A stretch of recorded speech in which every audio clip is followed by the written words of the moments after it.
Welcome back, church. Pastor Brandon here, picking up where Matt left off yesterday in Ephesians, talking about how we should be glorifying God for our redemption, for what Christ did on the cross, and how we should be celebrating that, and how often we just forget about that act that Christ did that gives us the ability to live a free life. And so I want to pick up in verse 7 where it says, "In him we have redemption through his blood, the forgiveness of sins in accordance with the riches of God's grace that he lavished on us with all wisdom and understanding. He made known to us the mystery of his will, according to his good pleasure, which he purposed in Christ, to be put into effect when the times reach their fulfillment, to bring unity to all things in heaven and on earth under Christ." And so what this is talking about is, number one, we are redeemed, meaning that we're paid for. So when we've put our faith in Christ, it's a redemption. It's like if you've made a reservation on a car for a trip and you go to Enterprise, like I'm going to do this Friday morning, and I'm going to go get my car. And if I walk in there and I'm say, hey, I have a reservation, and then I'm going to redeem that reservation, I'm going to actually give them payment for it, and then I get to take the car. And for the day that I've redeemed it, it's my car.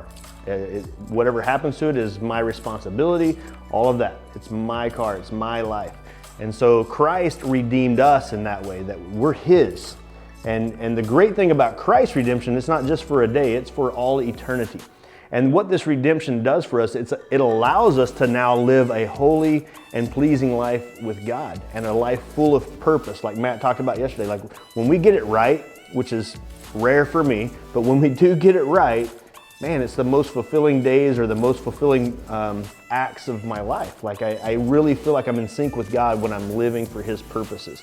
And so we're redeemed for that purpose. And then it talks a little bit about the mystery of God's will that's going to be made known to us. And there is a mystery to God's will. Even what's going on in our country right now is just insanity and crazy.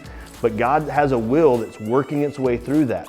Bob talked about it on Sunday, that in all these things, God calls forth the good.